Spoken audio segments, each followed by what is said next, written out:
I did want to talk about Micah Parsons and the Cowboys real quick. I did want to talk about Micah Parsons because I seen Colin Cowherd said some stuff. So not all contract holdouts are the same, and the media tends to always take the player side in this. I get that with Terry McLaurin of Washington.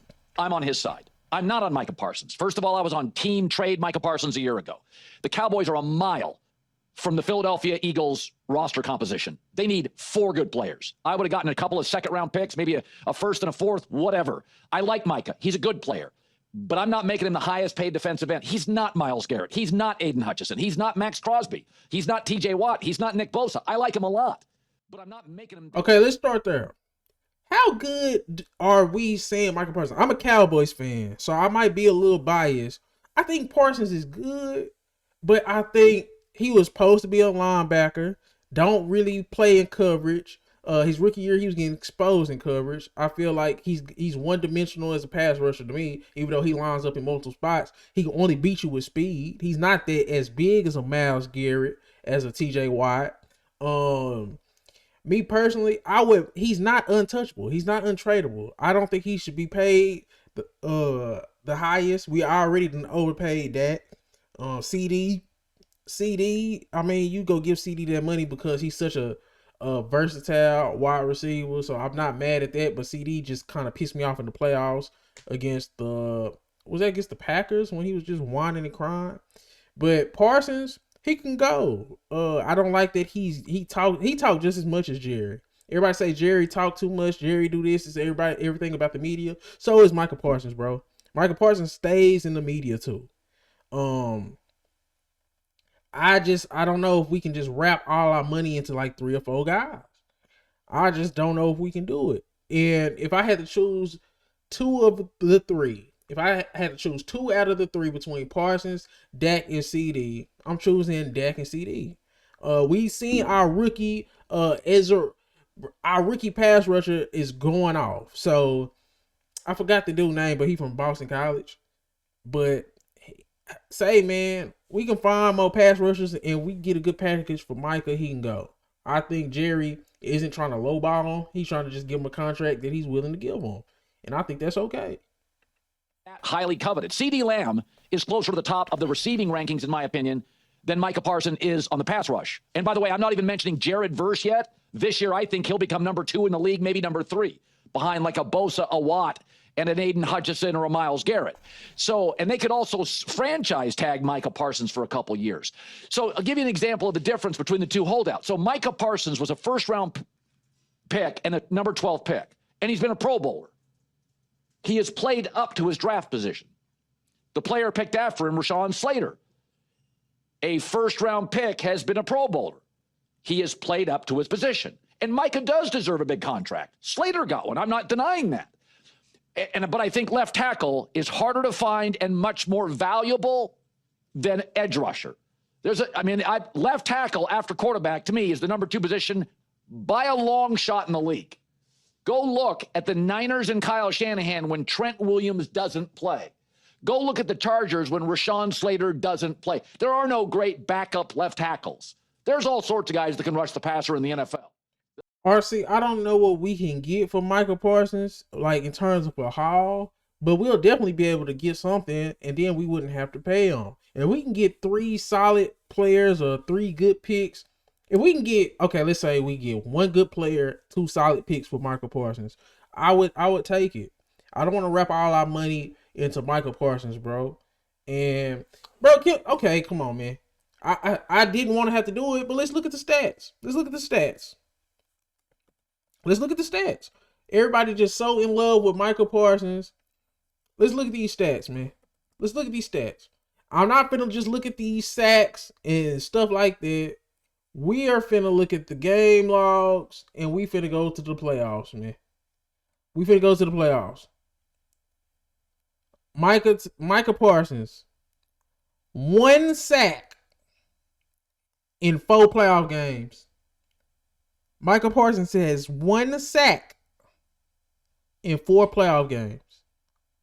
18 combined tackles. 8 of them were solos. 3 tackle for a loss, 4 quarterback hits.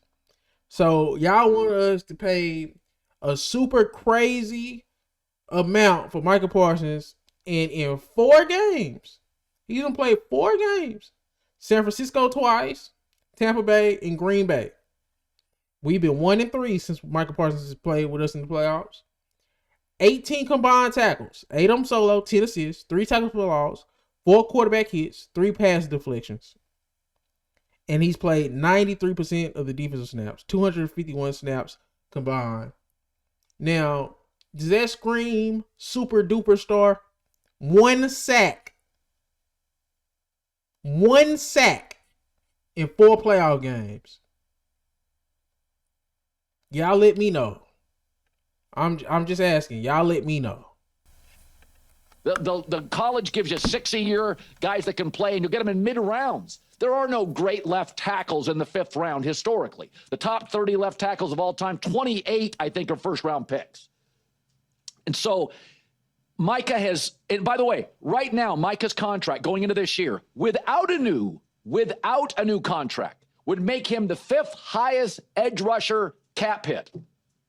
That's a totally appropriate contract. Totally appropriate. That's not Terry McLaurin. Terry McLaurin has been a dog in the playoffs. He's been unbelievable in the regular season. And that's where I agree.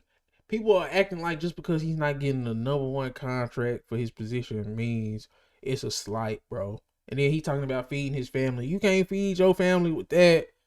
I don't know how big the people in your family is, dog. It was a big mo because you can't feed them with that type of contract, man. And I kind of get what Colin Cowherd saying with the Terry McLaurin situation. They made it to the NFC Championship game, so like you paid Terry McLaurin, who was carrying their offense Jaden Daniels, and he got even better with Jaden Daniels. He was the only bright spot before Jaden Daniels. Me too. I agree. 3 years. He's unbelievably productive, and he is a 3rd-round pick. So he has wildly outperformed his contract. He is the most underrated and underpaid player in the league. Micah is paid appropriately to this point in his career. And then Washington goes out and signs Deebo Samuel, who I like, but you can't have Deebo making significantly more than Terry McLaurin. Deebo's older. Deebo's been injured more. Deebo's just not as good as Terry McLaurin. And you go look at Terry McLaurin's stats. This kid's great. I mean, Ohio State is not only the wide receiver factory of college football, even their 3rd-round guys.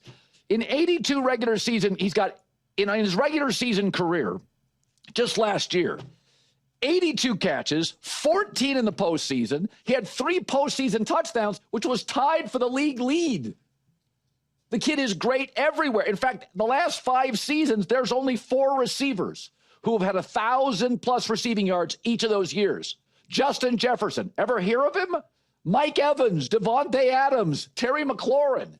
And he hadn't been paid yet.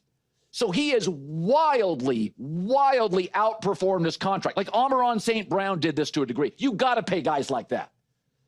You got to pay guys like that. That's I believe that with every position except quarterback. Quarterback, just pay them if they're great.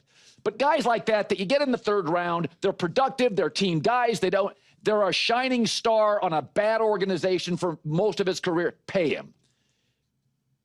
Micah's a 1st-rounder. Micah's made a lot of money in advertisements because he's a Dallas Cowboy. You put him on the Jacksonville Jaguars or the Titans, he's not making that money in endorsements. Nobody's listening to his podcast.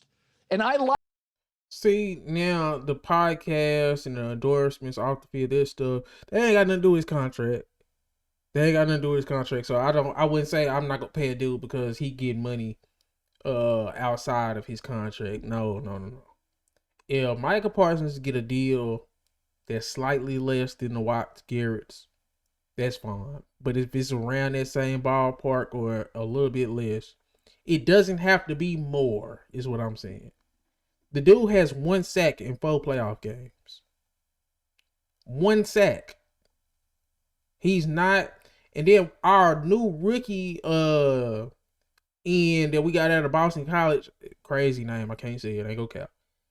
But he's been looking crazy in camp.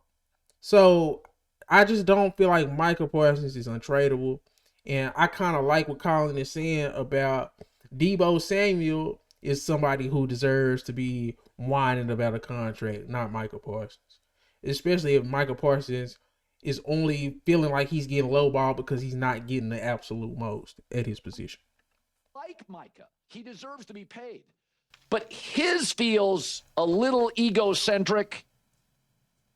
He has lived up to a first-round pick like Slater, and he should be paid. But I've said this, not all holdouts are the same. Not all contract negotiations are the same. McLaurin has completely outplayed and outperformed his contract. Not even close. Micah's been excellent. Well, you don't pick guys 12th. We say this every year. In my years of doing this, talking to executives, the first 16 to 17 players picked are true first-round talents, players that should be excellent first day in camp. The Aiden Hutchison, Penei Sewell, Brock Bowers, Micah Parsons. Now, not all of them hit. Chase Young was never as good as a rush end as I thought he would be, but they'd established themselves physically very quickly. And he has, but he's been compensated for it. You know, he got his slot, he got paid, and he deserves to get paid by somebody. He's got a year left on the deal. They can still 2 times franchise tag him if they wanted to. And the other thing is, and I always said this about D. Wade. I love D. Wade, one of my favorite players ever. But he did get no state tax, aqua water on the East Coast in a winter league, the best GM in Riley, a top 3 coach in Eric Spoelstra, a top 5 owner in Mickey Arison, and a great franchise. He went and played for Chicago for like an hour. He's like, get me out of here. I'm going back to Miami.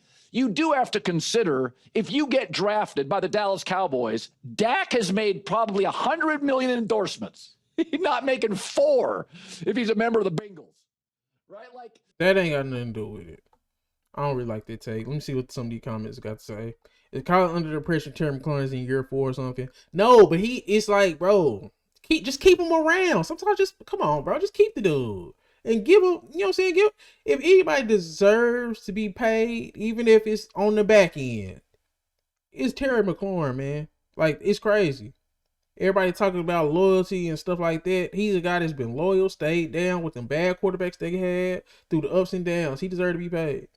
You're right, Colin. He's no Myles Garrett or Joey Bosa. He's younger and also plays linebacker. His quarterback pressure rate is actually better than a lot of guys you name. I guess. Micah's not just a Pro Bowler. He's an All-Pro. Cut it out, Colin. 4 games in the playoffs, 1 sack. He hasn't had these all-pro numbers in the playoffs. Let me see, because people is talking about these dudes. Nick Bosa. Let's see what Nick Bosa and Myles Garrett and them has done in the playoffs. So, he's played in 12 playoff games. So, let's just look at his first 3. His first 3 games. Bro, Nick Bosa, in his first ever playoffs in 2019, 3 games. 2 pass deflections, 1 forced fumble, 4 sacks. 15 combined tackles, 11 solo, 4 assists, 3 tackles for loss, 5 quarterback hits. That was his very first playoffs. And once again, let's compare that. Now let me look at Myles Garrett. So Nick Bosa, 3 games. Micah Parsons did 4 games. So, but I'm just gonna compare Nick Bosa's first 3. 2 pass deflections, 1 forced fumble, 4 sacks, 15 combined tackles, 11 of them were solo, 4 assists, 3 tackles for loss, 5 quarterback hits. Myles Garrett, what has he done in the playoffs? Myles Garrett has only played in 3 games. Ooh. Myles Garrett numbers don't look crazy. Only 1 sack, 6 combined, 5 solo, 1 assist, 1 tackle for loss, 2 quarterback hits in 3 games. So, yeah, he's not looking that crazy. TJ Watt. Let's see what his first few games in the playoffs look like.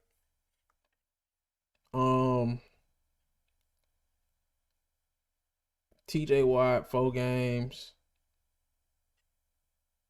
8 tackles, 1 sack. So TJ Watt ain't look that crazy either.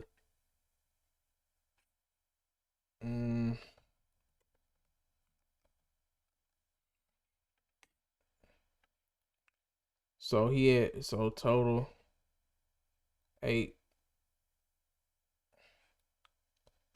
So pretty much he was better than Michael was probably better than everybody except for Bosa. Does Max Crosby even have? Max Crosby.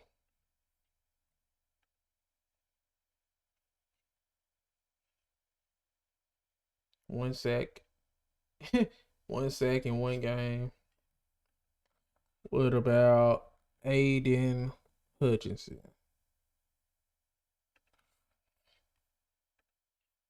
3 games. See, Aiden Hutchinson, 3 games. 2 pass deflections, 3 sacks, 10 combined tackles, 8 solo, 2 assists, 3 tackles for loss, 8 quarterback hits. So, yeah. And he's only played 3 playoff games. Let's go to Michael Parsons again. Playoffs. 18 combined tackles, 4 games, 8 of them solo, 10 assists, 3 tackles for loss, 4 quarterback hits, 1 sack. So yeah, Aiden Hutchinson and Nick Bosa look better than Michael Parsons. So Michael Parsons, very pedestrian. Him, Myles Garrett, TJ Watt was all pedestrian. But I don't know. Y'all let me know in the comments. Y'all feel like Michael Parsons should be paid, and or is he expendable? I think he's expendable, or give him a contract around what those other guys get paid.